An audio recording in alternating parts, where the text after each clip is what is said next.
Welcome to Eat Sleep Nerd, a podcast where you can check out, go AFK, and relax with us as we discuss all things nerd. Comic books, video games, movies, TV shows, and anything else that gets geeks more worked up than, well, geeks at a convention.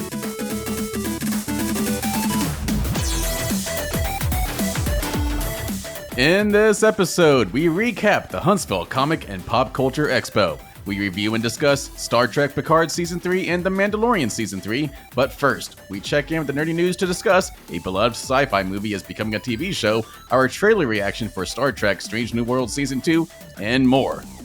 Welcome to episode number 54. I'm your dorky DJ Corey Winter, and as always, I am joined by my nerdy brother Josh Winter and our geeky friends Jason Summer and Christian James. Heyo! Live in studio. I have landed. Yes. And by that, you mean you drove. Right. Right. I drove for 9.5 hours. Ooh. I'm Is happy. it really a 9.5 hour drive? Yeah. It's 9.5 hours. He came from Alaska. Right. That was The North Pole. Right. Yeah. All the states. I came from all the states. That, One of the Dakotas. right. They don't like to say the state that I'm from. But that's fine. That's fine. Because we have not accepted that you're not here in Alabama with us. It has nothing to do with the state. Right. Man, Utah's a great state. Right. The wide Talking open about plains of Montana. Right. Anyway, I was going to say it was really nice being here. Wow. But So, audience, if you have not noticed, if you're watching us over on YouTube, youtube.com/@eatsleepnerd, where you can watch this episode, the three of them have on some matching jerseys. yeah. Swag. Woo, I'm feeling a little left Swag. out here. Swag. But Yes. we all attended at some point or another the Huntsville Comic Expo. And they got some cool jerseys because they were VIPs. Jersey. They were like VIP nerds. We were Yes. ultimate VIPs. Right. Yes. Yeah, there's actually several levels of VIPiness. Right. We were the ultra VIPs. And essentially none of us had been to any type of convention of this type before. No. So we just decided to just go all in and give it a whirl and see what it was about. What does that say about us as nerds having never been to a nerd convention before? So I actually have a tremendous amount of imposter syndrome every time we start talking about nerdy stuff because I'm just like, man, do I actually know as much as we're like gonna pretend that I know? But Well, yeah, and actually everybody gets to see my imposter syndrome on some of the interviews that we did when I just kind of stumble over how much I didn't know about what I was asking the people that we're talking to. And I got corrected once or twice. I mean, you should have just leaned into it. Like every time you're interviewing a Star Trek person, ask them who their favorite Jedi is or something like that. That is probably, I don't know how that would go over. It just depends on who it was based off of who we were talking to. I just wanted to Yeah. do that to like some of the younger crowds that were coming in dressed in their garb. Just be like, oh man, I loved you in this show. And totally be wrong. Vehemently wrong. Yeah, so that's going to be a big topic for this episode because we were live in person with some cameras and microphones at the Huntsville Comic and Pop Culture Expo. So we'll be talking about that, our experience and all of that. But we also did some interviews with some of the celebrity guests, but also just random people at the convention. Jason did a bunch of interviews. He did a great job. We had an awesome microphone that I put stickers on. It was great. It looked great. Looked great on camera. But that's going to be a special episode that we'll be posting exclusively to our YouTube channel. Yet again, youtube.com/@eatsleepnerd.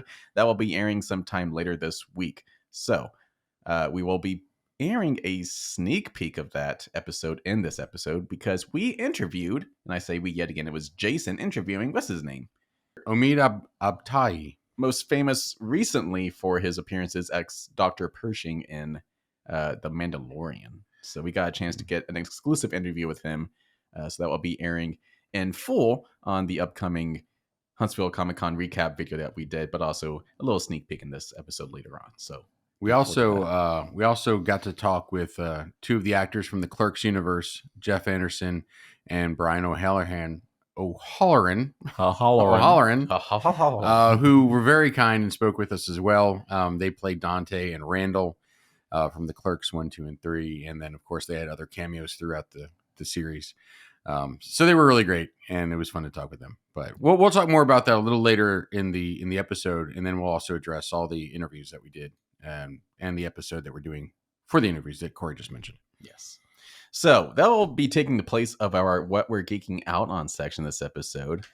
But first, let's get into some programming notes, because before we get on this episode, we just chopped and diced our upcoming schedule because we can't commit to anything.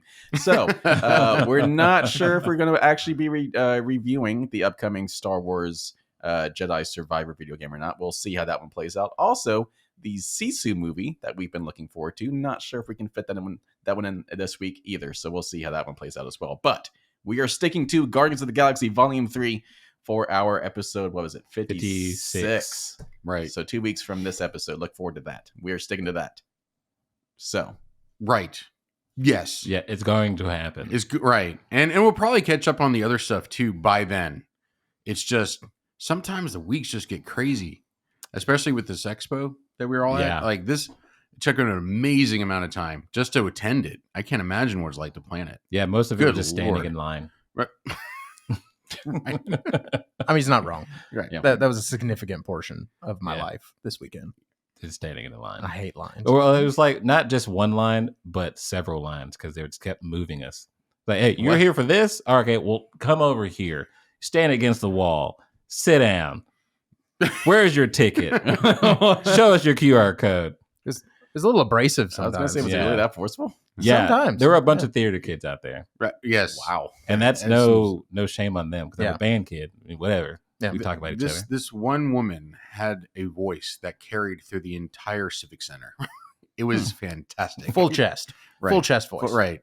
I walked by her as she started to talk to the entire line, and she talked, and I got blown out of the way from the voice. It was just that impressive. And this woman was probably like all of 5'2". Right. Right. Just yelling at all the adults standing in line. Yes. And yet it didn't sound like a yell. No. Yeah. She was just projecting. She got to the back row. Mm. I'll say that. So I was not at this expo until the very last day, and I was only there for like 2 hours. You chose poorly. So I had other obligations. And you know what? I'm going to use this opportunity to make that my What We're Geeking Out On thing this week, because I had other things going on for real, and it was, in my book, a higher priority. So you guys can just That. Yeah. put that in your pipe and smoke it. So Put I've that in really- your podcast and smoke it. There you go. So we've never really talked about it on this podcast, but I do percussion instructing part-time for the local high school, Sparkman High School. I've taught other places, but that's was my main focus nowadays. How is it possible that you don't even have any rhythm? Wow. I'm all rhythm, sir. So I've been teaching them for, I guess, 14 seasons now. Mostly their indoor percussion program. And if you're not familiar with what indoor percussion is, it's like Broadway meets drumline in a gym. And it's a whole theatrical show that these groups put on, from the theme of the story, to the props, to the costumes, to the set pieces, to you can have stunts and choreography and dancing and acting and everything. And it's a whole competitive event. You go against other groups in your classes. There's multiple classes. It takes place in the spring semester. So from January to April, culminates in a big world championship thing in Dayton, Ohio every year. And Sparkman High School, the percussion group that I teach, is in the highest tier world class. They have been since last year. So this is our second time being a world class group. So we were actually at world championships this past weekend. It was a 5-day long thing, because once you get up to world championships, it's a prelims and then a semifinals and then the finals. So we actually performed 3 times in the span of 3 days. So that's where I was. That sounds like a very, very busy week. It's 7 hours away. So just that by itself was Yeah. not fun. I actually drove back at 2 a.m. on Sunday after the award ceremony to get back in time to go to this Comic-Con for at least a little bit. Right. So you haven't slept since, what was it? I guess Saturday morning? Yeah. Yeah. Okay. Yeah. Yeah. Okay. And that was not a good night's sleep because we're on a budget with this county high school program, and we had to share rooms and stuff. And I was stuck in a staff room, sleeping on a pull-out couch. So, and you could feel every single one of those springs in that mattress. We appreciate your sacrifice. Yes. Hey, I would also like to point out that you are getting older, and Yeah. that's just something that Yeah. Muscles- You won't be able to do that much longer. Yeah, right? muscles tense Yeah. up, your spine just says, I don't know. Yep. All of that. Yeah. All of that. But no, I was geeking out on that this week. Unfortunately, the season did not end the way we wanted it to, because just the way that we run this program, specifically the director, Jack Albert, ever since he became the director at Sparkman, we have just had this philosophy that every single year we're getting better and better. Like there is no off year, there is no down year. Every single year you're improving on something. So we've just kind of become accustomed to every single year we're doing better than we did last year. So we actually have won the open class championship 2 years. Then we got promoted to world class, and our first year in world class, we made the top 10 in finals, which is unheard of for a brand new group in world class. So this year we were really hoping to kind of bump that up, and we were pretty confident that we were going to do that, but we unfortunately finished 13th compared to 9th place last year. So that was a little bit of a bummer, but it is what it is. We'll come back next year ready to go. Well, just improve upon this year. Yeah. Right. There you go. Yeah, There you keep go. those Fixed. hands warm. But yeah, I'll be sharing once we get the pro shot video of our finals performance. I'll be sharing that in the show notes because it will be on YouTube. And it's a fun thing. If you've never seen a competitive indoor drumline show before, it's you can't even imagine what it is. It's so out there, but it's so worth your time. It's a 6-minute show, so it's a quick watch, but it's definitely worth it. Now, you did tell us about last year's, and so is it the department that comes up with the presentation, or is it the kids? Because you said that they Oh no, we have no trust in the kids whatsoever. Okay, And I all only right, say that okay. because It'd be the kids actually- SpongeBob every year. Okay. Some of our students actually watch this show, so guys, we don't trust you at all. No, so we do have a staff. It is staff run. So we have, I guess, about 10 people on staff. We have about 4 designers, and the rest of us are music instructors. So yeah, we do have a show designer. We have a visual drill designer. We have a visual caption head, and obviously the show designer, which is also the music writer, which is also the director. So it's Wow. a design team that Okay. creates it.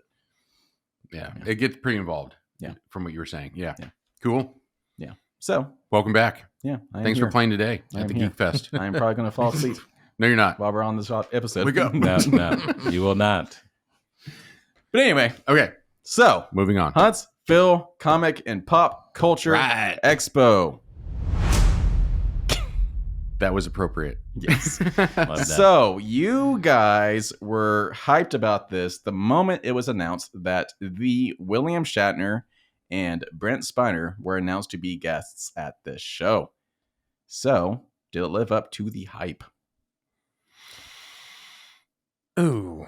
So I mean, no. Okay. So a few things to note. As Corey said, this was the first big convention that a lot of us had gone to. I have worked a convention before. I've never gotten to just go to one. And don't get me wrong, it was great. I had a lot of fun. Knowing now what I know, there are things I would do differently. You mean like as an attendee? Yes. Okay. Yeah. So, for example, we spent a lot of money on the professional photos, which, don't get me wrong, I will cherish forever. I got a photo of me and Captain Kirk. That's cool. And in his particular case, that would have been the only way to get a photo with William Shatner. Yeah, so you had the options for most guests to get autographs and or a selfie at their booth and or a professional shot photo and or you could go to like their panels and stuff or a bunch of stuff like that. So we had options. Which, talking to guests in line, because as Christian mentioned, a lot of time in line. So you became friends with everybody you were around. That's pretty much how it goes. Is at their booth, which is where they are unless they're at a panel or the photo op area. you can talk to them for a few seconds, get them to sign something, and most of them, again, with the exception of like William Shatner didn't do it, you could get a selfie just at the booth. And so, as cool as the professional photo was, if I had it to do over again, I would have just done selfies at the booths, which, thanks to group efforts, we ended up getting a lot of selfies at the booths. So it worked out. It was okay. But like, for example, I think mostly because of the, how to put it, advanced age of a lot of the folks that we were excited to see, they were still doing the plexiglass in the professional photos. I broke Christian. Advanced age. So no, I mean Yeah. it's a thing though. I mean, I'm sure it was probably part of Mr. Shatner's writer that for the photos there'd be the plexiglass, because I mean the dude's in his 90s. Like he's one bad flu away from not being here. So like I get it. Like it's true. I mean, it didn't even have to be a bad flu. Like the stop. sniffles. Okay, all right. But I mean, like I'm sure that's what it was though. He's fragile. Because literally everyone else that they used the protective glass on, you could go get a selfie with. True. And you weren't just standing next to them. Like Brent Spiner like hugged me and Jason. Yeah. And it was just, I mean, like, When like he was cool with that. So like, like knowing what I know now, I don't think I would spring for the professional photos. That's just a really good picture of me looking fat. So just very evenly lit fatness. Very detailed. All the So- contours. Yeah. And the other thing being that the professional photos, like everyone got excited for the professional photos. And you could tell because those lines were huge. We went to the William Shatner one on day one on Friday. Like most people are still at work or coming home from work. Yeah. It was by far the least packed day. And the William Shatner photo shoot had over 200 people waiting in line. Jeez. And so once they got that ball rolling, though, he was only scheduled for 30 minutes for this photo op.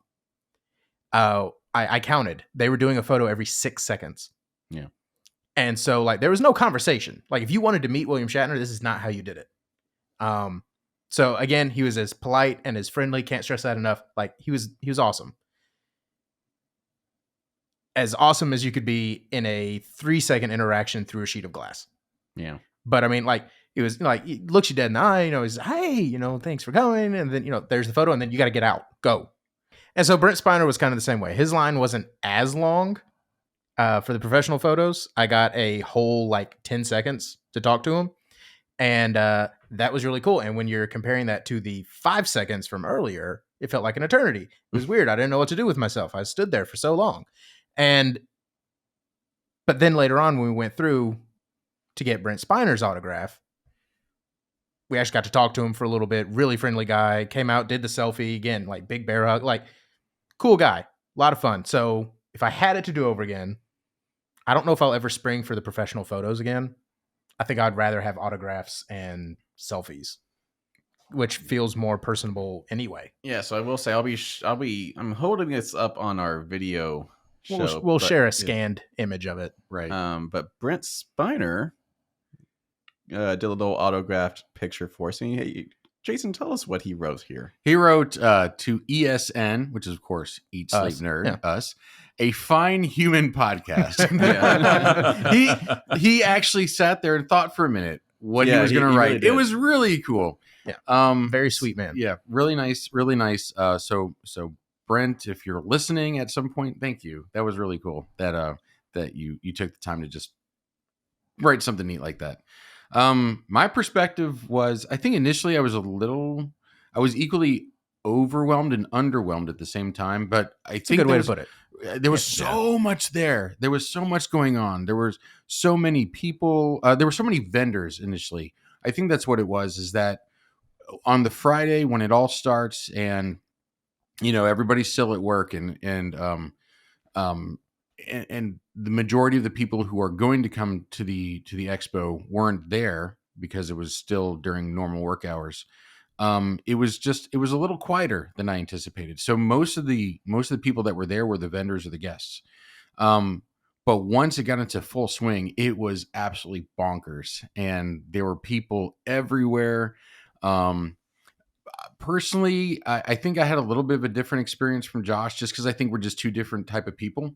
And I started running into some friends of mine, and then I'd seen some local geek and nerd talent on that I've been following in Huntsville, and I recognized them, so I talked to them while I was there, and it just ended up being an absolutely wonderful experience for me, and I felt like I was only like some sort of weird conclave of just wonderfulness, and I felt like a little bit like I'm with my people. so I had an absolute blast. Talked to some amazing cosplayers that did some really great work with their costumes. Talked to some vendors who were great. I talked to some really great guests.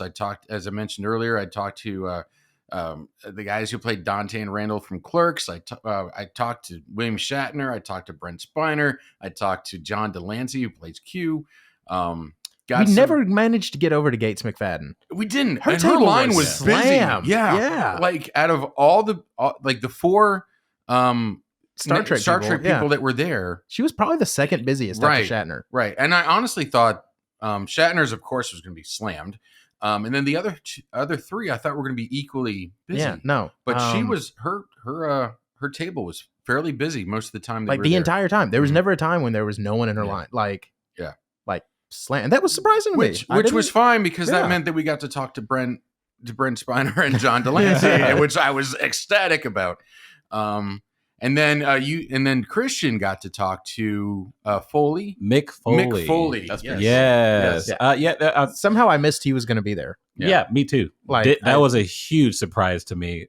We were walking somewhere, I guess back over to the Star Trek side, and happened to look over, and I was like, "Oh, there's Mick Foley right there." Yeah. Yep, got to get a picture, and that was really cool. So, little side note to this Mick Foley story is that when me and Josh were standing in line waiting for to get my picture signed and whatnot, this little old man walked up to the table and said something to Mick and just walked off. And he was talking, Mick was actually talking to the guy that was in line next, and he was like, "Yeah, you know what that is?" He was like, "That was the guy that created Wolverine." Yeah. Roy something. He was one of the guests there, but every time I went to go look for him, Roy Thomas. Yeah. Yeah. Every time I went to look for him, though, he was never at his booth. Yeah. Like, I think he was having fun just running around talking to yeah. It was wild. And I was like, that's someone to talk to. Yeah. But he just scurried on off. Well, the other thing was Christian goes, I think the creator of Wolverine's here. And I'm like, well, how'd you know that? And then he told the story that he just told you. And I'm like, well, did you go follow him? He's like, well, no. I'm like, he was in line. So, he wasn't going to get out of line. So next time I'm like, okay. So one of the things we have to learn how to be at these comic expos is aggressive. And like finding these people like, whoa, what? And then you go chase these things down. But yeah, just like Josh said, like after that, never saw him again. Yeah.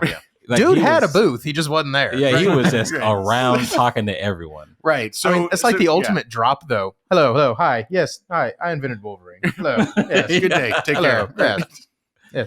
But it was cool meeting Mick because it was like I watched his stuff as a kid, especially with my brother, like the old WWF. Yeah. Oh, can you say that anymore? Back before it was WWE. I'm saying it. Oh. They were a thing. They were a thing before the animal people, and they was like, but we save animals, we want it, and they're like, fine, whatever, we like the money anyway. So back to the story. Anyway, yeah. I'd like to say for the record, I find all animal charities equally frustrating. Yeah. But anyway, there goes a lot of our looking support. at you, PETA. That one's fine. The signature part. Everyone was hates fine. PETA. If you know wrestling at any point, Mick Foley had several characters that he played, but my favorite is Cactus Jack. Mm-hmm. Well, yeah, why wouldn't it be? Yeah, he was just like one of the more like hardcore wrestling types personalities that he had. So I was like, sweet, I need to get this picture. And he had a bunch of like wigs on the table of you could tell him which character you wanted to. Yeah, he could slap it on, and but it was cool. It's really cool being next to him. Watching wrestling and seeing him compared to everybody else. He seemed like the smaller guy, but he's like 6 foot. Yeah. And he's a huge man when you're sitting right next to him. And but he's always really friendly. So I hear I was like, oh yeah, I had a photo with my little combo. He was like, cool. Grabbed my phone, picked up the phone. He was like, let me switch spots. Boom. And he looked at it. He put it down. He was like, all right, let me put on the little mask. And we shot another picture. So I got 2 pictures. I was like, oh, I'm stealing from this convention. I love that. I got 2 for 1. Yeah, Mick hooked it up. And Nick, do they know you're doing this? Have you told them? I got my signed Cactus Jack picture. We'll put that up on the wall. Very nice. Yeah, very excited about that. Now you also, how was he to actually talk to? Like, it seems like he was really cool. Like, yeah. Man, it was one of those things for me. I was in line. I was like, what can I possibly talk to this man about? Because I was telling Josh, one of his major matches that he had was with The Undertaker, was in a Hell in a Cell match. Yeah, where he Undertaker died. threw him off the top of this cage onto a table. He broke his wrist, broke a couple of ribs, like fractured his ankle. He was hurt. Wow. Yeah. Wow. He was hurt badly. They wheeled him off. He got up like halfway up the ramp and was just like, you know what? We're not done with this match. Got up, went to the like back on top of this cage. And at the time, this cage wasn't really secured very well. So it was put together with like zip ties. Mm-hmm. So the Undertaker tried to do another one of his moves, chokeslam then through the cage. The cage breaks. He hits the ring. I think that was his 3rd concussion during the match. Didn't like his teeth like stab through his skin? Yeah, like that? His one of his teeth went through his cheek. Oh. Yeah. Another one went up into his sinuses. You can see it like Yeah. hanging out of his nose. Yeah. Yeah. But he Wow. finished the match. That's Back Thank when you for fake that. wrestling was not that fake. Yeah. just full of dangerous stunts. Yeah. And there's to point it out there. Wrestling, yes, it is fake, but in the way of it's staged, it's written. Yeah. There's stories. You know who's going to win. But Yeah. as you heard, they do break things. They do break things. So getting back to the expo, it was pretty packed. I mean, you guys have obviously mentioned people like William Shatner, all the Star Trek people, Mick Foley, but I mean, the guest list just keeps going massive. on. Like Yeah. Dean Cain, most famous for playing Superman. Dean Was Cain supposed to be didn't there. get to come. Oh well, He got weathered out. Yeah. Oh, Yeah. Well, there's that. Right. You have Chandler Riggs, most famous for Man. The Walking Dead. I Didn't wanted get to see ask him. Yeah, didn't get to ask him why Carl just couldn't stay in the damn house. You were the cause of a lot of problems. Yuri Lowenthal, most famous for voicing Spider-Man in the Marvel Spider-Man games. Nice. That's Ben pretty cool. 10. I didn't even realize this one because I'm just looking at the guest list right now and I completely missed this. James Arnold Taylor, most famous for voicing a bunch of animated characters, but in my book, he voiced Ratchet in all the Ratchet and Clank games. So I'm actually kind of mad I missed that one. Also, Obi-Wan Kenobi in And- the Clone Wars. Yeah. So I'm sad I missed that. But also, a big one for me, Amy Jo Johnson, who a lot of people know as the Pink Ranger, That's what I know. Right? Pink Power Yeah. Ranger. That's it.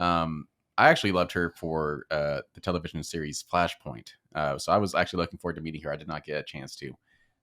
But yeah, huge guest list. So this is the 8th Huntsville Comic Expo. So, I mean, for a pretty short-lived expo so far, they're hitting it out of the park with their guests. Yeah. Every year it grows exponentially.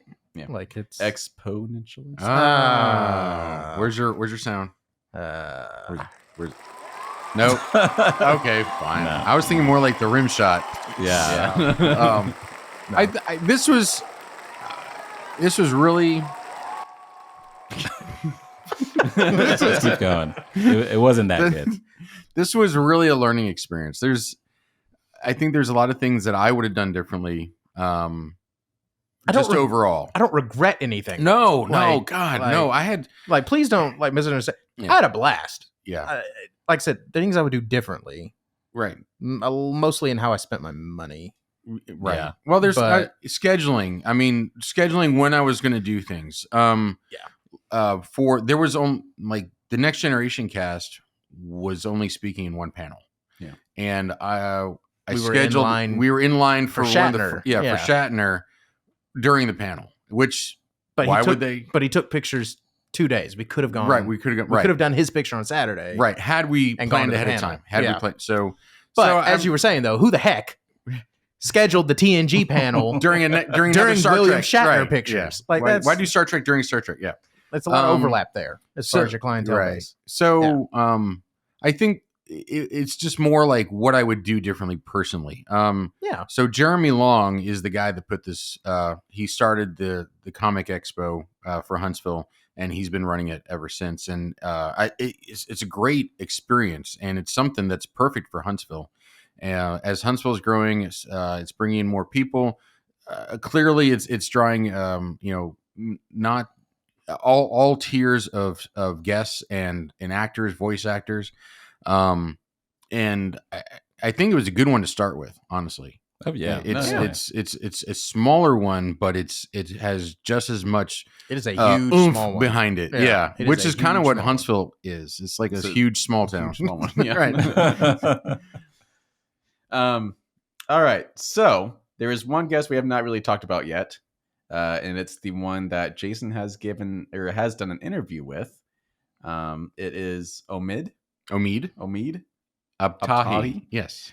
He was so gracious in giving us his time to actually ask him some questions. He was nice. He was a nice guy. He had glasses. Okay. Yes. He had glasses. Right. Okay, so we asked him about that on day one. Okay. We did. And he was aware that he is the first Star Wars character to ever have glasses. And apparently, they did have props designed that were much more goggle-like. Mm-hmm. And he said, like, they wrapped around, like, the back of his head, and then they just kind of sat on his eyes, and they weren't connected in the middle. And he said they just never looked right. They never stayed on. And eventually they were just kind of like, so pick which pair of glasses you want to wear. And that's what they did. Right. And he's like, so yeah, it became a bigger issue after air than it ever was during. But because people didn't care that, like, right.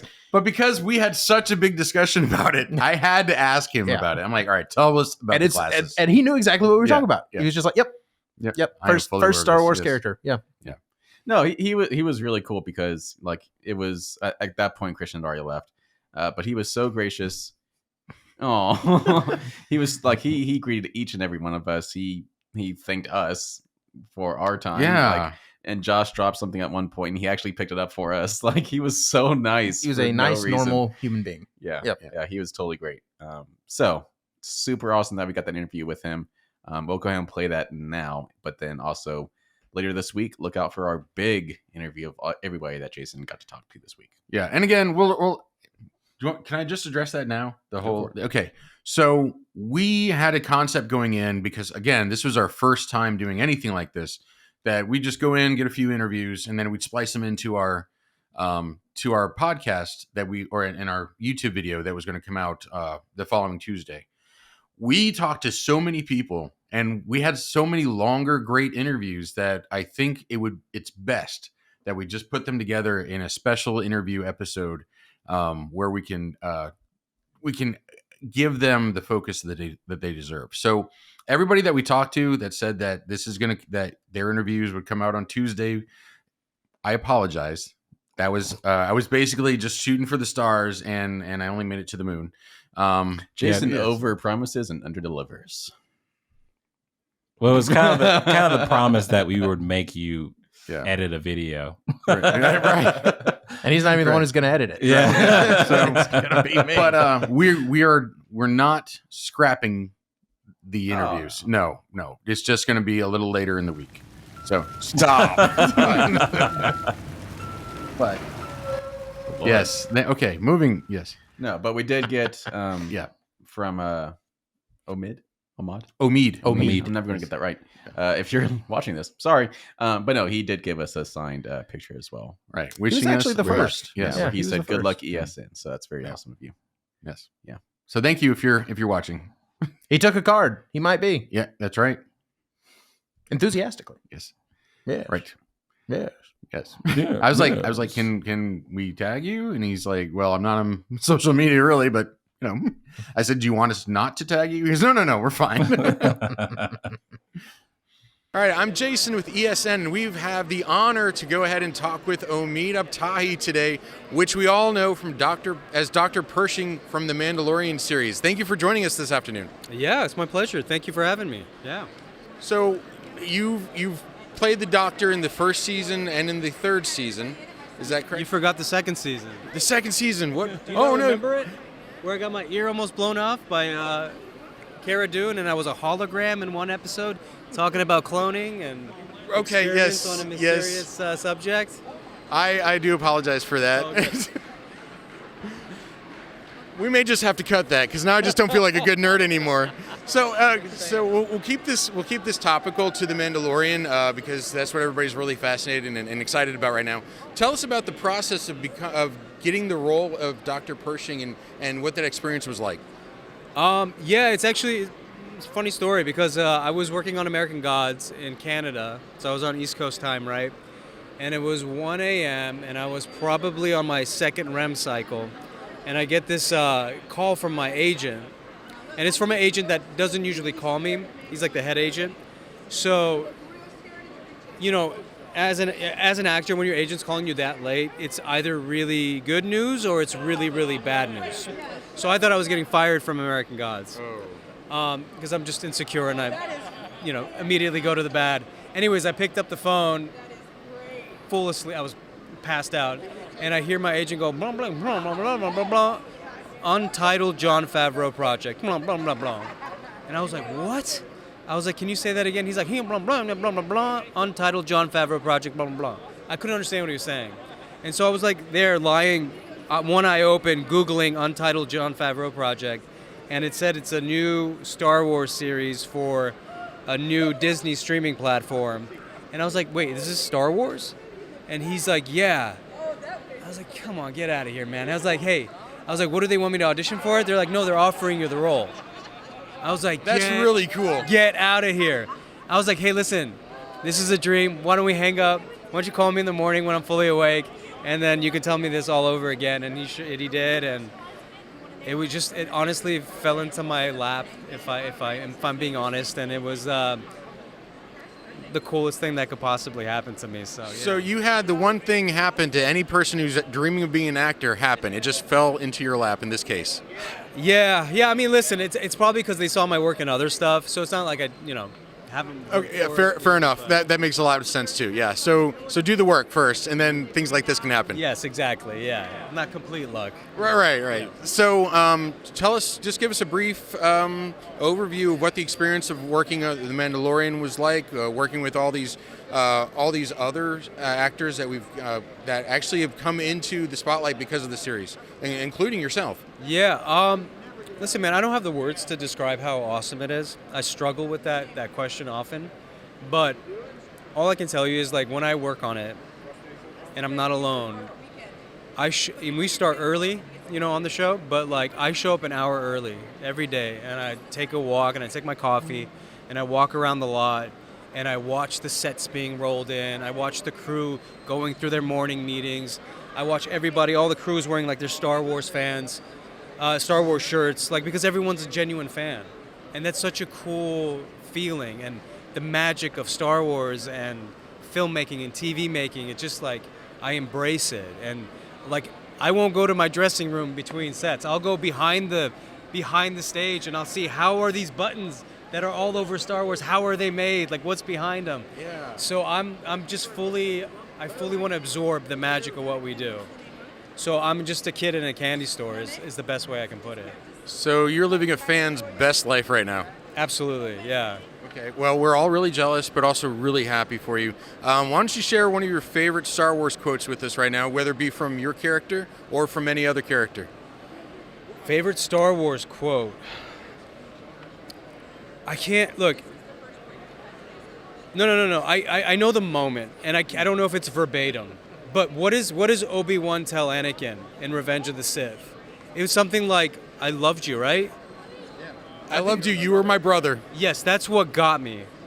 And I'm sorry if I don't know it verbatim, but that moment really hit me hard. I think that hit a lot of fans hard. That was a good one. Yeah. That's a good quote. Thank you very much for talking with us today. We really appreciate it. Yeah, my pleasure. Thank you. All right, so look out for that big long video coming out later this week. But in the meantime, do you want to get into the nerdy news? Yes, I do. Why did we segue?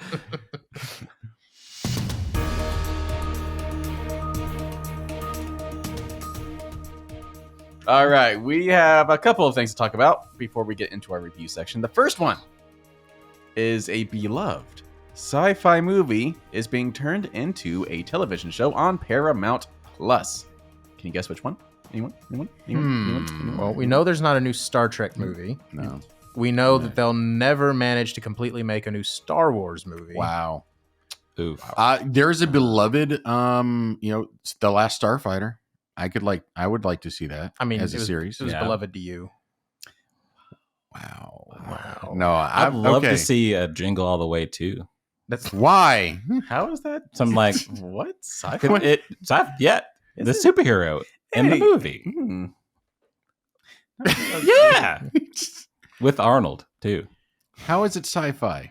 now he's getting something for his grandchildren. Boom. Did we just someone tweet Arnold? Someone tweet Arnold. Got it. So, Yes. Galaxy Quest. Galaxy Quest. Oh. The Close. fan favorite sci-fi parody of Star Trek may be getting a TV series at Paramount Plus. Variety and THR jointly broke the news, and IGN confirmed with the source close to the project that it's in the very early stages of development at Paramount Television Studios. So early that there isn't even an idea for the plot yet. Wow.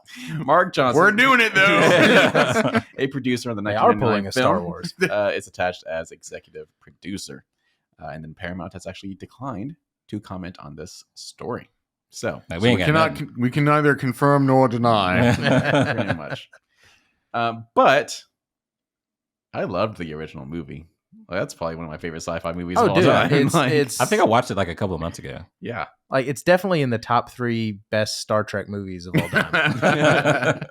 Like, I'm not really even kidding. Yeah. Well, for those of you who are not very familiar with it, it like Corey said, it is a parody of Star Trek, but it also incorporates a lot of the stories that surrounded Star Trek fandom and the interactions between the cast and the fans, and kind of meshed it all into this really heartwarming, hilarious sci-fi movie. Helmed by Tim Allen, Sigourney Weaver, and Alan Rickman, who played the great Rickman. the Spock, the parody of Spock. Yeah. Yes. Yeah. And it could not have been better. Like, it was so perfect. The gist of it was, and correct me if I'm wrong, I haven't watched it in a couple of years. The gist of it was basically that this parody of Star Trek was on. It wasn't a parody in universe, just to us, it would have been a parody. Right.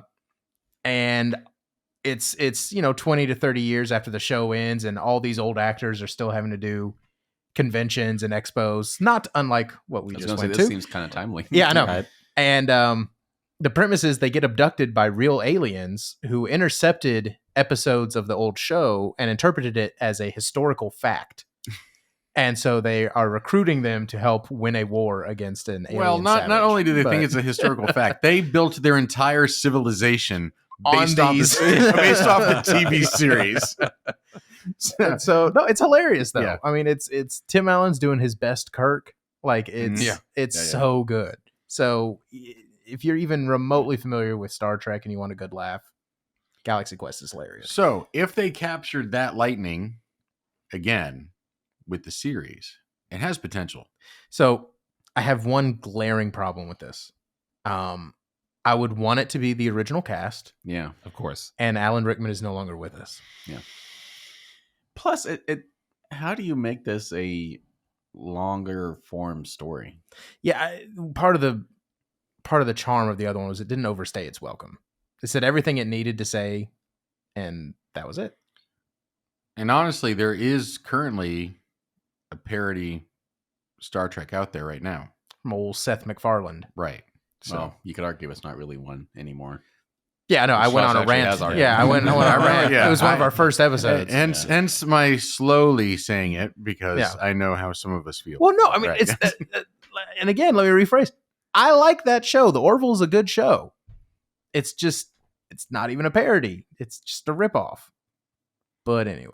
Okay. Yeah. It's still good. I mean, I've seen every episode, and it's good. I have no hate for it, other than the fact that it exists. My mom was telling me that she watched an episode, and it referenced a song from the Rodgers and Hammerstein Carousel theatrical movie from the 50s. And she was just like blown away. And she's like, oh, my. Anyway. Yeah, because Seth MacFarlane is He like knows- an old soul. Yeah.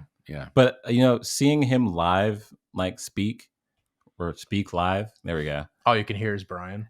Yeah, and it's like his face does something to me where I don't like it. Wow, Christian. I don't know what it is. He has a great voice. I love hearing him sing. That's my new favorite burn. But Your like, face does something to me, and I don't like it. it's like I don't, because what is that one movie, that Western movie that he did, A Thousand Ways to Die, Yeah. something like that in the West. Yeah. Like keep making your voice cartoony. Wow. Okay. You're hating on the guy for just some you random don't even hate here. know why. It's not really hate. It's just slight criticism. Just like, don't put your face on TV. Wow. Okay. Well, he's mostly a voice. That's fine. Boom. Yeah, we're moving on. Yeah, Galaxy Quest. Woo-hoo. All right. New random thoughts from Christian. All right. Another story that we want to talk about.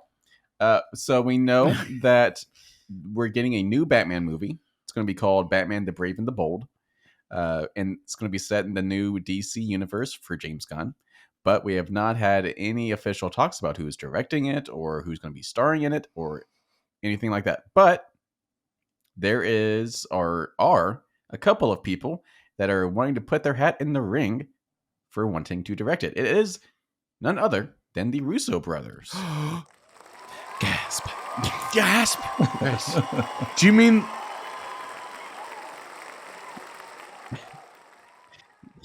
You got to cut that one out sooner. He knows exactly what he's doing. He's just... Do you mean the brothers who were on the producing group of Everything Everywhere All at Once? It's not the first project. That Oh, would wait. come to mind. What would that be? Oh, I don't know. Avengers? Yes. Ooh. See, I think of them as the people who made Captain America cool. Yeah, right. Yeah. Yeah. Because Captain America wasn't very cool in the first Captain America. I beg to differ. I liked Captain America, the first you Avenger. would. It's Boy like Scout. square with an edge. So Wait, Jason or Captain America? Captain Perfectly America. timed. all right. Oh. While speaking to comicbook.com's Chris Killian on a something project, doesn't matter. I'm going to fast forward. They talked about the possibility of working in Gunn and Safran's DCU and expressed a desire to helm something tied to Batman. The Caped Crusader already has a film in these first 10 titles, The Brave and the Bold, but a director for it has not yet been announced. And I quote Anthony saying, "We don't get asked a lot about DC characters. Obviously, James over there running it, it would be a no-brainer. We love him to death. We love the direction he's going to take the world in. It's going to be inventive with it." Yes. And favorite DC characters, I mean, man, there are so many good ones. I always answer based on the comics I collected as a kid. And the two comics I collected the most were Spider-Man, actually the three, the Spider-Man, X-Men, and Batman. Anyway, this is a long quote, but Yes, it is. Yeah. So, They could have just cut that down. yeah, they really could have. Like, yes, we'd like to do it. The dude likes Batman. Yeah, he likes Batman. Right. They would love to direct Batman. So, are we in favor of this? Wow. Mr. Batman. Okay. You have to think. Okay, we had Endgame and Infinity War, but we also had The Winter Soldier. So, See, and that's the movie that makes me think they could. Yeah. Because Winter Soldier was big and popcorny, but at the same time, I think it still stands as probably the single best MCU movie. Mhm. No, that's the Eternals. Ooh. Oof. We want listeners, Jason. Oh, I'm sorry. I mean, I agree with you, Josh. No, so I mean, it's because that was a dark movie that was still fun. Mhm. So the last thing I want is to make Batman so big and popcorny that it no longer feels like Batman. Batman is inherently a dark character. But you can have a dark character without having a dredge of a movie. Yes. And so, I mean, yeah, like if we look at it from that point of view, yes, I think so. So, I don't know. I'll put it to you this way. I can't think of anyone else so far that I would just be like, heck yes, they need to make a Batman movie. Quentin Tarantino. No. It would be nothing but close-ups of Poison Ivy's feet. And the Batmobile would have a trunk for some reason. And they would keep something in there, right? Yeah. Something that we'll never get to see what it is. Yeah, it'd be glowing. Right. For now. Right. No, I'm in favor of this. I think they're a good fit because, yet again, I don't know if anybody better. I mean, they also have Aside a from pretty Affleck. pretty solid track record. Yeah. Like their storytelling in their films has been bar none. And that's exactly what Batman needs, is story. Because it could be like kind of like Josh said, like it could be just a lot of action, but that's not what Batman is. It's very dark. Yeah. We need some intrigue. And going back to what Josh was saying, the Winter Soldier had that. It was a spy thriller on top of a comic book movie. They made a spy movie that happened to have a superhero in it. Exactly. And it had espionage. It had intrigue, which really added some layers to it, which it didn't need to have, but it made it so much better. Oh, yeah. Mm-hmm. So to your point, yes. Yes. Yes. Yes. Yes. Yes. There's a vote from Yes. us. Yes. So We're in James favor? Gunn? We're in favor? Yes. Okay. Aye. Yes. Okay. Boom. Moving. Hit, All right. hit the thing. Oh, wait. Is there a thing? Oh! There is that's a loud. thing. I know. All right, let's move into one more story. This is a trailer reaction because we just loved doing that last time. So we have a new trailer for season 2 of Strange New Worlds. I believe everyone has seen this except for me. So I'm actually going in this one cold. It's going to be an actual trailer reaction. You know what? So, I don't think I've seen it. Well, you're in for a surprise, I guess. There you go. Have you? Okay. Why not? I don't think There you go. No, I watched it with you last night, and that was it. Jason and I watched it. Yeah. Yeah. All right, and so same thing as yeah. last time. We're going to be putting this trailer in our show so you can watch along with us as we react, but also you can find the link to the full trailer by itself in the show notes.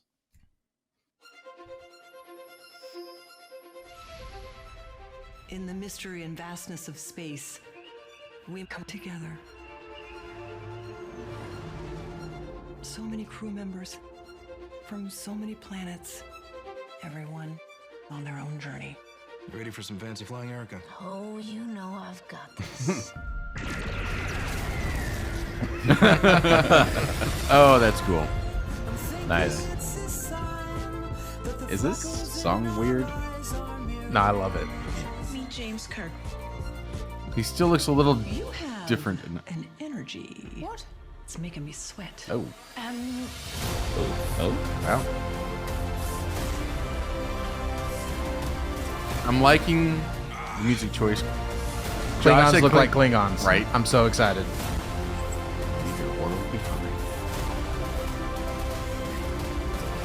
I used to think of myself as always alone. Not on this ship. Through great wonders and great danger. Production value still looks off the charts. It does. Yeah. It looks like it's going to be Has their a thing? great Everyone season. in the chair has their thing. Seen the captain's chair? He is. I would like the ship to go.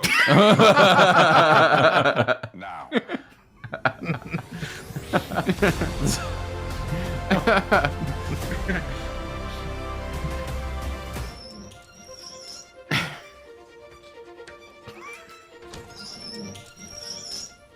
Never seen a revolving door before.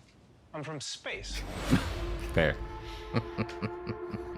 So my first reaction, so obviously the first season of Strange New Worlds, it is comedic at times, but does this trailer go a little bit too hard in the comedy? Does No. it change the tone of it? I don't think so. I did not It get seemed that. like it was No. pretty heavy on the laughs. I didn't get that vibe at all. I got that it was good natured. I got that it was positive. And I think that's one of the things that we liked about it, the Strange New World so much. And maybe it's just it's different compared to everything else right now. Yeah, I think. maybe To me, that's it didn't seem jokey. No. It's they're doubling down on the optimism. Yeah. This is not a show that's supposed to bum you out. Yeah. It's supposed to make you feel great about life and everything. Now, to that point though, which were there specific segments that kind of stood out to you as too jokey or too comedic for you? Not too jokey. It just seems like it was mostly jokes. Okay. Yeah, like the trailer didn't cover too much Star Trek. It's a teaser. Yeah. I mean, yeah, that's another thing too. It's like with a franchise this big, you just would know what expect Star Trek is. Star Yeah. Trek, yeah. Right. You just want to see the other things that come with That's it. true. No, I think it was a very purposeful decision because, and I encourage you to look at the comments on the YouTube video. I think they realized why everyone loved the original one so much, and that was the overwhelming sense of optimism and happiness. And that's all these comments say. As you scroll through it, everyone just keeps bringing up how happy it is and how excited they are and how optimistic it is and how this is what Star Trek is supposed to be like and everything. So I think they made a very purposeful decision that they knew that's what made the first season so popular. Yeah. Hmm. And they wanted to make sure you knew that it wasn't changing. Okay. Well, it's Yeah, just like I in can see my kind of like perspective, like Yeah. after the expo, me, Jason, and Josh watched the first 2 episodes of season 1, and they explained to me what was going on. And with the over looming darkness that it could have had, it was still pretty light. Yeah. And especially one of the episodes where Spock was giving his pep talks, Yeah. the way Spock does. It was funny, but I mean, it felt good. It was contextual. Yeah. It wasn't like it didn't pull you out of the story. Exactly. Right. Yeah. Yeah. It's funny because if this happened to you, even if you're in impending doom, like it's funny. It's not out of place humor. It's just funny. And as a species, we deal with things that are scary and dreadful with humor. I think overall that's one of the ways that we deal with it. Yep. And that's kind of what Christian was alluding to Yeah. as well, because there were a couple dire situations in the series. Now the other difference on viewing this is that Josh and I are pretty well versed in Star Trek, and you are not, right? And you're not. I'm getting there. You're getting there, right? Yeah. So that's also that's the other thing, which I think is important to note, that if Paramount is trying to bring new fans in, your perspectives are something that they need to listen to. Yeah. Because you were like, it seems a little Darn right. a little jokey to me. I don't know if that would bring you over to watch it. I don't know. So I think that's an important point to make. Yeah. Yeah, that's fair. Yeah. And that kind of brings me to the old back and forth between The Office and Parks and Rec. Mm. It's like I watched The Office and I tried to watch Parks and Rec, and I was like, it's not landing for me. But I still say season 1 of Parks and Rec was pretty bad. yeah, and that's what people say about The Office season 1 too. Yeah, I was gonna say I didn't like the first season of The Office either. Yeah. But when I just rewatch can't those get shows, I skip season 1 of both. yeah. So maybe I need to go to season 2. I mean, try season 2 and yeah. see what happens. Star Trek: The Next Generation season 1 was rough as well. No, it wasn't. Oh wait, Next Generation. Yes. Yes. Sorry. Yes, Yeah. it was. Yeah. Okay, Yes, cool. So yeah. I said Strange New Worlds. And I was like, get No, out of here. it's fine. Get Get out of here. Yeah. No. Yeah. And then my brain caught up. Yeah. Pike's Yeah. Peak. I don't know what the heck that is. Yeah. But oh yeah. Okay. Yeah, I feel like in the sci-fi eras or genre, that'd be a lot easier to get into, because I fell into the Star Wars phase of my life. Right, which is science Sci- fantasy. fantasy. Yeah. Right. And In case we haven't Jesus mentioned that Christ. before, we didn't put that on a T-shirt. We say it so often. we do. Star Trek. I'm not gonna say it. Do it. Is science Star fiction. Trek is science fiction. Star Wars Wars is is science science fantasy. Eat, sleep, nerd. Yeah, there we go. That'll be on sale at our site, at our website One day. one day. Right, What? along with our mugs and other T-shirts. It's coming. right. Speaking of mugs, Chapstick. Right. So every episode, we try to have some fancy, nerdy mugs in this show. I didn't know just that. as background filler. And I'm drinking out of Scooby-Doo right now. And if you've never had to drink out of a Scooby-Doo face before, I don't recommend it. It's very hard. Yeah, they did not Like pick it. that The one. drink hole doesn't look particularly conducive. No. For drinking. Like, I feel like the hole should be his nose. and It's the top of his head. it's just a I think weird you just turned opening. into a Yeah. tea kettle. Just, Yeah, right. thank you. Yeah, that doesn't look fun. Well, that was the most awkward beverage drinking I've seen in Very. quite some time. Yes. I did not like that. Just, yeah. I did not like it. Yeah, it's got an oval for a top, which I don't think is. Yeah, that doesn't seem to work too well for. And it's hand wash only, so I don't know why I have this. Corey's never hand washed anything in his life. Oh, this mug is mom wash. Yeah. Mom, can you come over and watch this for me? Okay, there you go.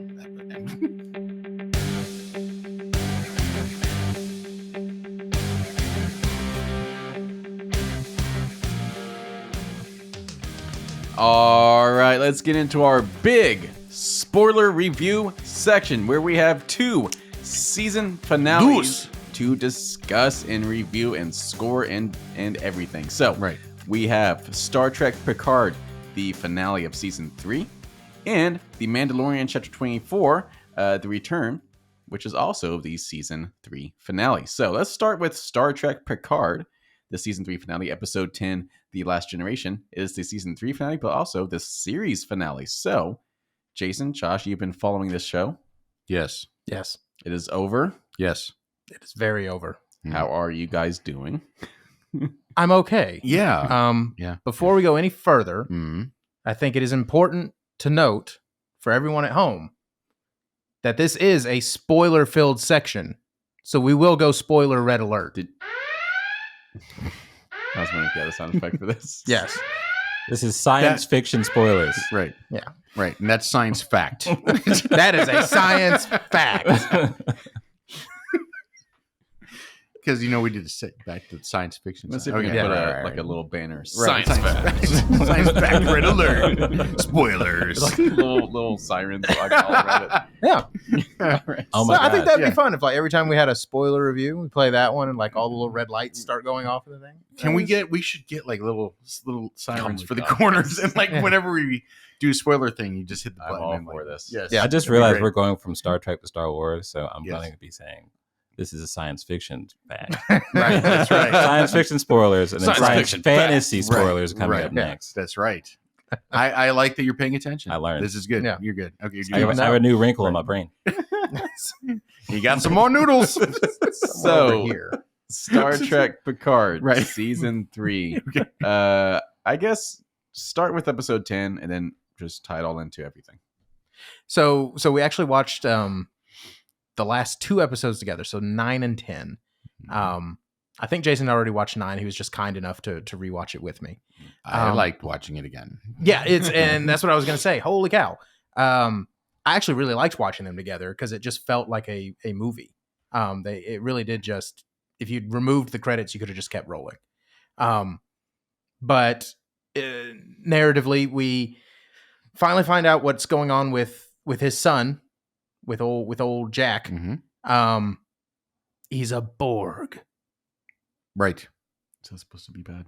Yes. It's a very bad thing. Oh my Yeah, God. I was like, Sorry. The all right, Borg. let me- Yeah, let me no, try it this didn't again. hit with these guys. Yeah. Let me try this But Sounds Jason- Swedish. Yeah. No, is this like a meatball or no? So no. Again, sins of the First father. contact. Yeah. So Anyway. yeah. Okay. Anyway. We're all over this. Yeah. So no. Sins of the father. Great. Back in the day, old Jean-Luc was assimilated, and they got it all out, and we assumed everything was fine.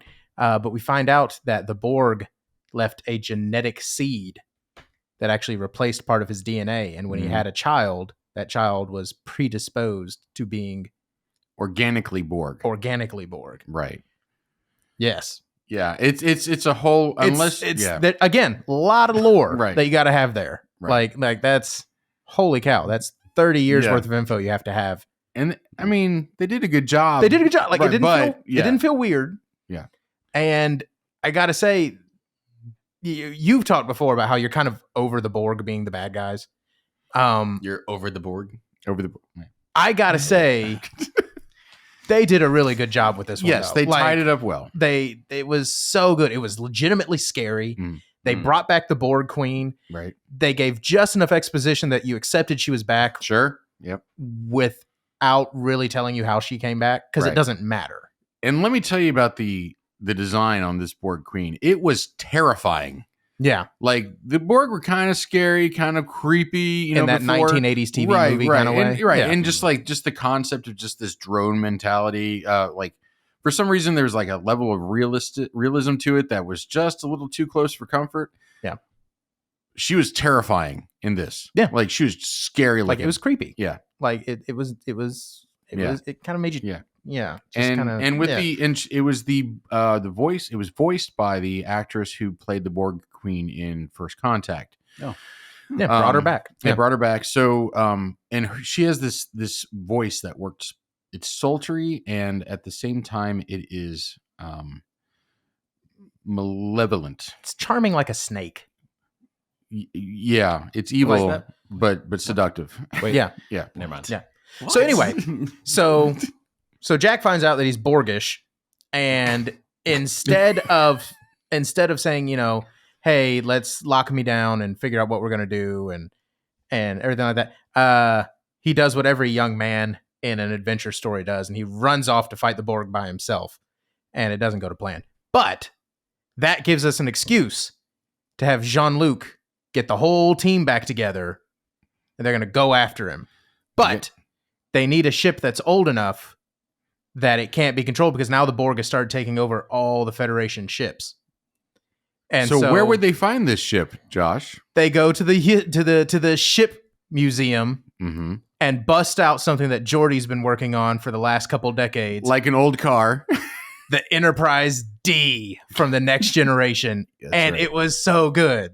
Like, you knew they were going to do it. You knew it was coming. Right. But it was so fan servicey. It was amazing. Right. It was so fun. And yeah, just the whole thing just beautifully digitally recreated, looked more alive than ever before. And they rebuilt the bridge, like all of it. And it was, I was waiting for them to update it, kind of like how they retroactively updated the Enterprise for Strange New Worlds. Mhm. They didn't. It looked exactly like it looked before. Now, when he says they rebuilt it, he means the production design team for the series Physically had to rebuild it from yeah. scratch off of reference reference photos material and stuff like that. Wow. And it was beautiful. Like it was like being right there all over again. You could tell the actors were a little torn up. Like it's I'm sure that was a big deal for them. Like something they probably thought they would never see again. Yeah. And Jean-Luc said what we were all thinking. He walks onto the bridge, he looks around, and he says, "Being here again, I realized that what I missed most of all was the carpet." You're waiting like he's going to say something like he super did it deep perfectly and, wonderfully. no, He like- did that well. So basically, what the last two episodes were, and honestly, it was the season was to get us to the last episode, which It really you was. could say That was that the you could whole say that point. about any series, but the last episode was a culmination of what Josh was saying earlier, 35 years of Star Trek: The Next Generation. And they gave you this beautifully packaged episode of a send-off for the Next Generation and all the characters that you loved and the Enterprise D that was part of the Next Generation. And it you got to say goodbye and farewell to your favorite characters in a very respectful and heartwarming way. And then it also at the same time ushered in the next potential chapter of Correct. this Star Trek legacy. Oh. Correct. It definitely sets it up to where if nothing came after this, I'd be fine. Correct. It very neatly tied up everything that you needed it to tie up. At the same time, like he said they set up a new Enterprise crew with some new characters. I'm sure that leaves the door open for cameos from some of our other folks if we wanted it to. But it was very much the ending we all wanted, and no one died. Not true. We knew we were going to lose him. Okay, but I didn't want him to go. Let me rephrase. None of our legacy team died. We lost Captain Shaw. We lost Captain Shaw. We lost Todd Stashwick is this guy's name. He's been in some stuff before. He's one of those faces you recognize when you see him. Oh, man. But they killed him off, and you're like, you knew they were going to do it, and you got ticked off that they did it because he was such a good character. And then he does they have a posthumous review for 7 of 9. And he gives this little speech about how actually he was pleased with her performance as number 1. And it was, for me, it was actually the most moving portion of the episode. With everything else, recommends her for captain. Yeah. And it's his delivery. That's what it is. It's his delivery through the entire season so far. Again, he's the standout actor. Yeah. I love them all, but Todd is the standout actor for this season. Yep. I just have to say it. So good job. If you're ever listening, thank you. Thanks for joining this crew. It's fantastic. Yep. Wish you could have been around for more than one season. Right. And then there's the very end, post credits, which we have a funny story about. So Jason and I met John Delancey at the convention. John Delancey plays Q, the mischievous, omnipotent being who has tormented Picard, mostly lovingly. Right. And who lost his powers and died at the end of season 1. Correct. This is a very dead character. Right. Very dead. But we met John Delancey because he was part of the Star Trek people that came to the convention. And we got to talk to him for a second. And, we were just like, hey, we loved everything you did, blah, blah, blah, blah. We're watching Picard. And I say, I'm so sorry that, you died off. But thank you for being there. And he goes, oh, did you finish the new season yet? We were like, oh, no, not yet. And he goes, oh. Well, make sure you finish the season. And they just kind of stared at us. Right. And I'm like, oh, you just told me that you're in it. Yeah. Just like that. But post credits, yep. Jack, who is now going by Jack Picard at this point, is now a crew member of the new Enterprise, and he's unpacking his bag, and he turns around, and Q is standing in his room. And he lets him know that even though his father's trial is done, his is just beginning. Yeah. And then it cuts to black. Yes. And so that was fun. We got to go tell him today that we did get to watch it. And he nodded and smiled like, who the heck are you? But I still told him, like, I've seen a bazillion people that this weekend. You guys seem great. He was still nice enough to nod and smile and say thank you. But I will say, perfect ending. It wraps up with everyone playing poker, which for people who watch the show, that's always how the happy endings worked out. Is everyone's playing poker. Well, that's how the season. Yeah, that's how the season wrapped. That's how the season 7 ended. The series ended. Was that same shot? So yeah, they did it right. Yeah, I literally cannot think of things I would have changed other than Shaw living. Right. But I also think that added to the stakes. That's true. So Picard didn't die. No, not again. No, we okay. Honestly, I thought we were going to lose Riker, Worf, and Picard and Jack. Yeah, I thought they were gone. And again, we knew this is the end. Right. Like they're advertising it as the final season. Yeah. Like it was safe to assume anyone could have died. Right. But it was like they had the somberness and gravitas in their farewells that most series and movies have when the character is actually going to die. And so I was ready for it. I was bracing myself. Yeah. Right. But that made the survivals that much better. Right. And so when they get off, you're like, yes! Yeah. Yeah. It was amazing. Yeah, so fun. I mean, I think we've said enough. 5 out of 5. I'd give it 12 out of 5 if I could. It's not quite how the skull works, but that's where I am emotionally. Right. And no, it's one of those things where it was such a perfect ending. If they announced a season 4, I'm not sure how I would feel about it. You know what I mean? Yeah.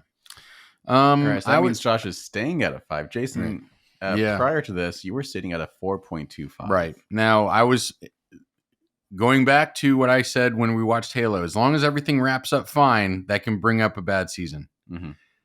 Rough start to the season. Perfect ending. Yep. 5 out of 5. There it is. Oh, yeah. Yep. The show finally figured out what it wanted to be. Right. Or more importantly, what we wanted it to be. It hit warp 9. Yeah. Finally. 9.9.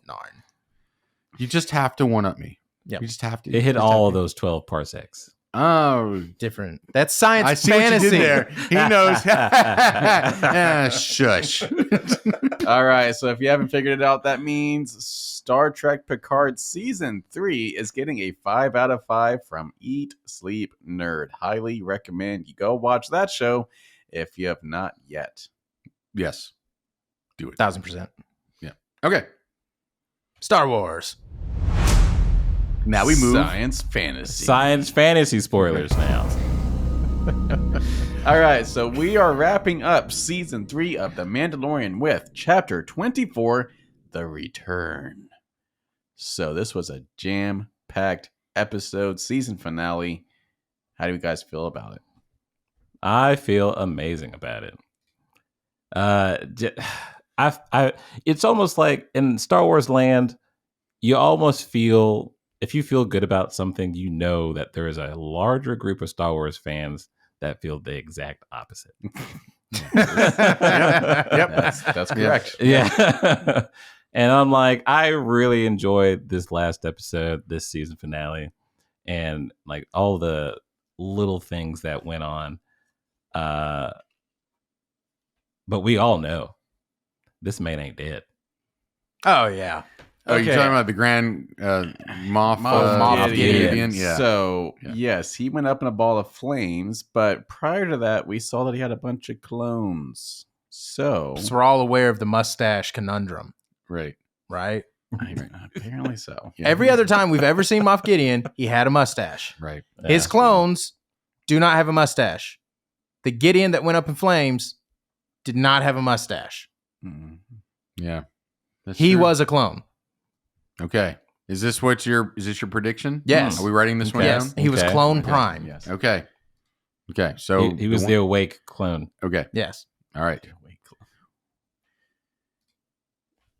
Now, if that were the case, wasn't he I can't talk. Shouldn't have he been imbibed with force powers? Well, that's what they said they were working on. Oh. Yeah. And that's why they wanted Grogu all the Okay. way back in episode 1. Right. Oh. Corey, do you even watch the show, man? Yeah. Every time we talk about this show, you're like, I love when we make these connections and Corey's like, oh my God. I love that so much. I'm Corey's good just with along that. for the ride, man. Just along for the ride. Oh, that's another thing too, is that we were all on board with the armor being just the spy. Right. Okay. Yeah, The finale did not disprove her being the spy. correct. It never Yes. it never called out any other spy. We aside from the one still we do know not about. know who the other spy Yeah. in The Spies was. Right.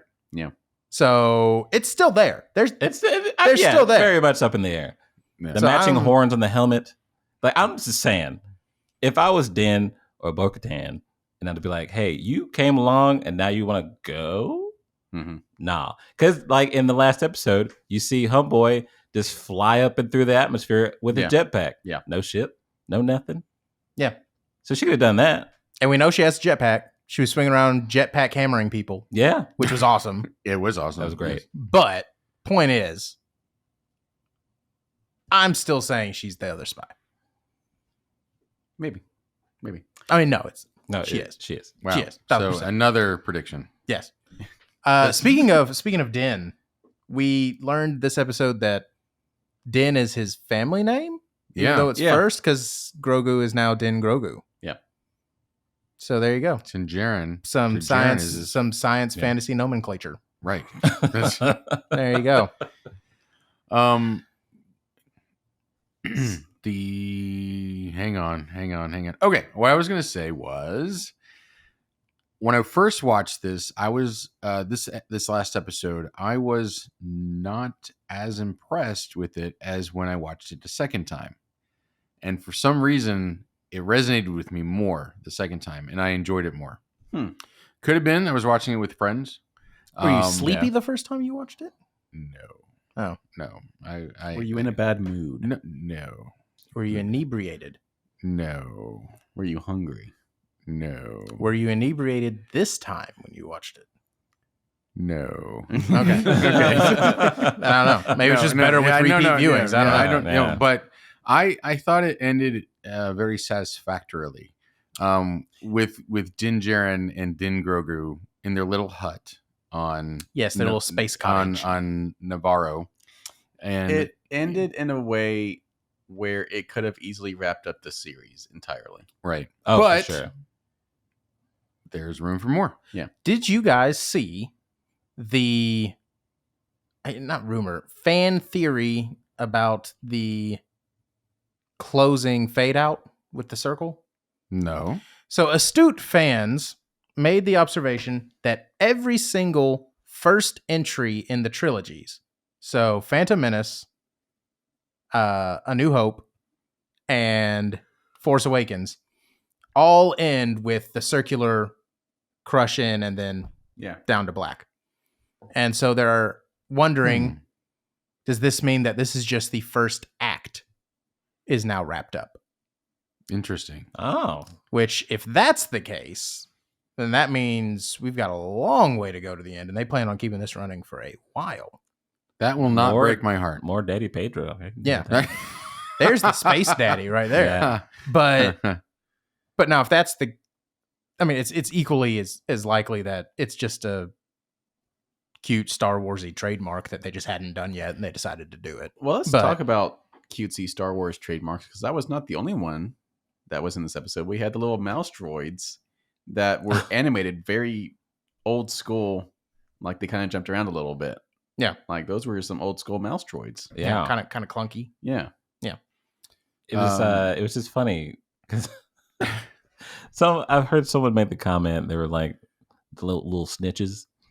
They had the lights on. They weren't Right. really doing anything Yeah. about R5. R5 being there. They were just like, hey, hey, hey, hey, hey, hey, hey. And I just thought it was funny too. As he flew away, he was like, anyway, one of them just fell off the ledge. Yeah. Yeah.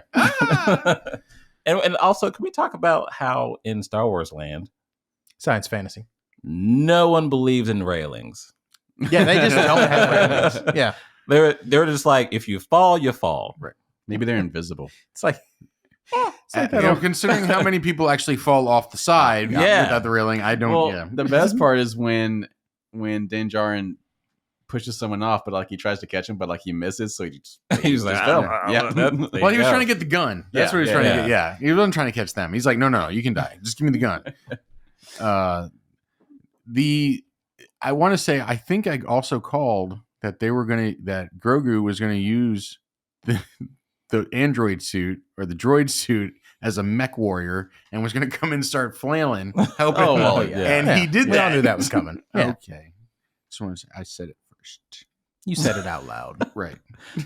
But the whole railings thing is that But back to the railings. that hallway didn't have to get through with the ridiculous laser walls. But that's a carryover from the Phantom Menace. Yeah. They were ridiculous then. It's Qui-Gon, well, Qui-Gon would still be here if he'd had R5. That's also true. Ouch. Yeah. Also, if Obi-Wan Kenobi knew how to do the Force healing thing that Rey and Ben knew how to do, but apparently they just hadn't invented it yet, Qui-Gon would also be here. Because I do believe Ben got stabbed just like Qui-Gon right through the gut. Yeah. Just saying. Okay. See? Science fantasy. Science So let's Right. talk about the action scenes. Yes. Yes, So- that's the action scene I want to talk about. Yeah. Okay. Because Dan did some work down Yeah, that he little did. hallway. Yeah, I did. But what really got me was the end where he came through the smoke on his knees. yes. And I was like, oh my, sweep the leg. That was so awesome. Right, Yeah. kid. That's Yeah. probably some of the best action scenes Star Wars has had, at least as Yeah. far as like hand-to-hand combat goes. Oh, yeah. Yes. He just John Wicked his way through that whole base. Exactly. Especially Yeah. with like the walls. Like those other stormtroopers had to sit there and be like, all right, we better get him. Because he's doing some work on the other guys. So what about the dark saber? Because Moff Gideon just kind of destroyed that like it was nothing. Yeah, it kind of went out unceremoniously. Yeah. Yeah, it was something that was talked about a lot. And then it was just like, meh, Yeah. it's done now. Yeah, and it's funny because you could kind of see that happening if the creators or the showrunners weren't the dude who invented the Darksaber, but like that's his baby. Like he made it into a big thing, and then he was just like, yeah, no, this is a good time. We can just go ahead and that's enough of that. Well, that was the equivalent of, I don't remember the name of the story, but the putting the string on the duck's foot so it could swim on its own, and like this was a magic piece of string, and you can swim. And when they took the string off, the duck was like, "Oh my gosh!" And the mom duck was like, you can swim all the time." And that was essentially to me what this was. That was an old story, I guess. But anyway, like they crushed the saber and like, you don't need this anymore. You are your own full-fledged civilization of Mandalorians, and you don't need little trinkets anymore. Oh, so it's like I took it the complete opposite. Yeah, way. I was not thinking about that. Yeah. We got Mandalore back, and we have this huge armory, and we could probably just fix it. Well, there's that too. But I'm just Unless the armorer is a spy and she doesn't want to help.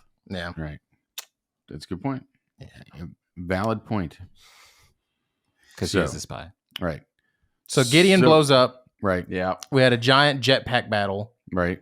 Yeah. Then Which is John cool. went John Wick. Mm-hmm. We had Grogu using some pretty Impressive advanced force abilities. Yeah. Right. Force shield. Yeah. He's still wearing Didn't know that his was a thing. mithril. Force bubble. Right. Yeah, force bubble. Right. Yeah. Which makes sense though, because the light side of the force is passive, so it would just set up a barrier and let it go over. I'm just saying. So, yes. I just feel like we're pulling force powers out of her butt. You're not a fan. Science fantasy. Right. I'm just saying. For a long time, there was like 3 force powers. Now there's just like whatever the plot needs powers. But yeah, well, back to the action scenes we were talking about. I would like to still talk about action scenes, The please. jetpack battle was insane. I love the way they filmed that one because you got the POV from all sides and just seeing the armor just hammer that guy right in the head was amazing. I like some good violence. And however much, I'm pretty sure like that whole sequence was CG. I had to be. Probably. Couldn't tell. Had to be. Yeah. It looked real good. It did. It did. Yeah, I we're, love that. we're really living in the golden age of TV special Right. effects. Yeah. They did like the GoPro thing and like the back of somebody's backpack and just flying around. It's like Yeah. it's like they're on a motorcycle but flying around in space. Also, did Bo-Katan shoot rockets from her knees? She did. She did. did. Yes. Yeah, that's both her knees. I It's a thought Boba I Fett was thing. Yeah. okay. I thought Yeah. it was losing my mind. I was like, how did they blow up? Right. Like, where did those come from? She bent her legs and pointed her knees at them and said, "Boom," as any good Mandalorian would do. That was awesome. Oh, and did y'all notice that at the end, what's his name? Moff Gideon. There we go. The clone. The clone. The clone Moff was punching.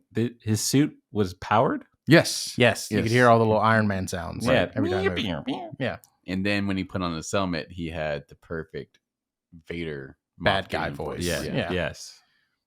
Yeah. Love that. Giancarlo Esposito. He did a good job in that role. it's okay. You'll see Fun him to again watch. because he was a Right. clone. Because he was a clone. He didn't have a mustache. Now there was one there was in the second to last episode. They mentioned a character that I really thought we were going to see because the name of this was called The Return, and they were looking to make sure that everybody was ready for the return of Grand Admiral Thrawn, Yeah. which is a big Star Trek legacy or legend character. Star Wars. Science. Wow. Fantasy. Wow. Star Wars. Sorry. As you should be. I failed. Anyway, which I do believe is going to be a big character in Ahsoka. I've heard rumor. Yeah. But, Yeah. Yes. but I really thought that we were going to see at least A cameo. a cameo of some sort of this character. Even like a back shot, like, oh my God, there he is, no. So that was kind of surprising. But we'll see. What happens in the future? Yes. Okay. So with this episode out of the way, how do you guys feel about season 3 now? Like overall. Because there were some times where There's some speed bumps there. where Josh notably, and others of us have Okay, known, the but Lizzo Josh- episode was stupid. Okay, just 1,000%. That was a dumpster fire. Yeah, so for the most part, looking at our scores, we only went down to a 3 or below a couple of times. Then Josh tanked it when we got to the cameo-filled episode. I have no regrets. So I'd change it to a 0 if you'd let me. with 7 episodes out of the way, we had a 4.29 average score for this season. Now, after all 8 episodes, how are we feeling? Did everything tie together in a satisfying way? For the most part, yeah. Yeah. Yeah, I was pleased with it. Go ahead and highlight my cell there. I want to see what my scores were. Okay, I haven't had access to this before. That they have it. So which one's my most recent one? This one or this one? That one is right. Okay. Yeah. Okay. Mm-hmm. Yeah. I'm going to say I was still pretty pleased with it, but there were some episodes that did detract from the season. I'm going to give it a 4. So overall, I'm going to say overall 4. I'm going to leave it there. Is that how we do this? No. No. Just give then you season. Also the episode 4. The episode, yeah. Episode 4. Really? Yeah. What was You only wrong- give an episode of 4? What was wrong with the episode? Defend your ruling. Why Defend your opinion. Why was it not perfect? was it? Because for me, it was perfect. Okay, well that's fine. Hang on. Yeah, I think I confused myself with how this everything's scoring. I'll just throw a 5 up there. That's fine. All right, I'll Just take throw it. a 5. I mean, don't give it a 5 if you didn't think No, it was no, a no, it's 5. fine. I just want to It's know fine. what part you didn't like. Yeah, I'm trying to think here. I think I do think there were still some contrivances. There were some MacGuffins that I think that I don't think MacGuffins is the right word. I think there were things that were convenient that happened, like the droid humor. I don't think was relevant. It doesn't matter. It's fine. I did enjoy it. We'll do 4.5. We'll just leave it there. 4.5. All right. All right, so Moving we've on. gotten 3 different Yes. scores from him so far. Averaging out to it. No, 4.5. 4.5. What is it, Jason? 4.5. Which brings it to All right, that brings Jason to a 4.41 across the board for the Okay. entire season. okay. So, Christian, you've missed a few episodes, but let's just go and score this episode. Yeah. Like I said, this episode is pretty stellar. Very Star Warsy. Lots of action, lots of boom crashes, Lots of boom crashes. Lots of science fantasy. lots of science. I fantasy. think we've beaten that term into the ground today. today. Wow. But I'm gonna give it 5. All right. And Josh, bring us home. Yeah, no, I'm giving it a 5. Whoop, whoop. All right. So that was just for this episode. So with all 8 episodes scored now, all averaged together for each of us, putting them all 4 together, that's giving season 3 of The Mandalorian a 4.36 out of 5 for season 3. Seems about right. Nice. Nice. Nice. Good. I figured out what my problem was. Omid wasn't in it. That is a good point. Oh yeah, that wasn't wrapped up. Right. Yeah. It really was not wrapped up at all. Yeah. Every time he's on here, though, it's not really wrapped up. Right. He just pops in every season and confuses us. No hate to you, Omid. Yeah, you're No. The writing. Right. Yeah. Anyway. Let's move on.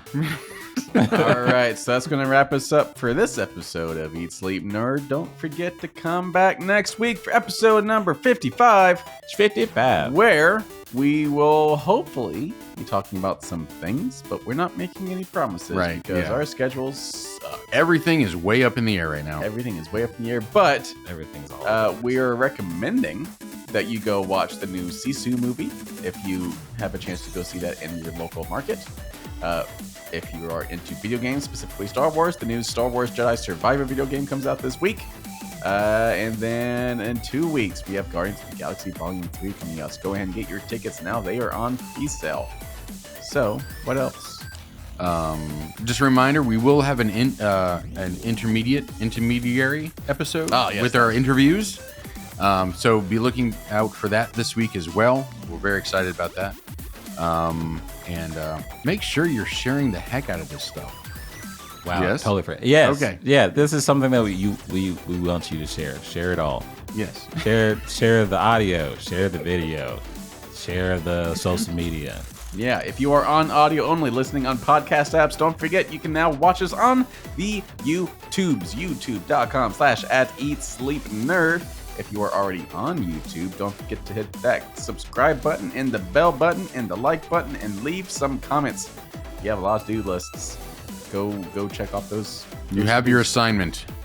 And Go forth. follow us on social media because this week, with us having gone to the expo, we're sharing some pictures of us meeting people. So some really great pictures. Yeah, so go follow us on Instagram, instagram.com/@eat. No, that one's just Eat Sleep Nerd. There is no ad. Instagram.com/Eat Sleep Nerd. Eat Sleep Nerd, 1,000 years. So many medias. So many medias. All right, if you're So many watching on socials. YouTube, Yes. you can find our handles in the lower third of this screen. So Facebook, third. Instagram, Twitter, and YouTube. The old social meds. Right. And Jason, Yo, it's been nice having you here in person. it's been nice to finally be here. I missed you guys. Yeah, first Yes. time in the studio. Yeah, I know. It's awesome. You guys have done a great job. I love how it looks in here. Or It's Corey fantastic. did a great job. Fine. Corey did an amazing job. Donating, donating a portion of his home. Right? Yes. Yes. Very nice. Yeah. Well, Okay. in the meantime, before people listen to episode number 55, Jason, Yo. what should nerds be doing? Well, clearly they should eat, sleep, nerd. Take it easy, people. Bang, bang.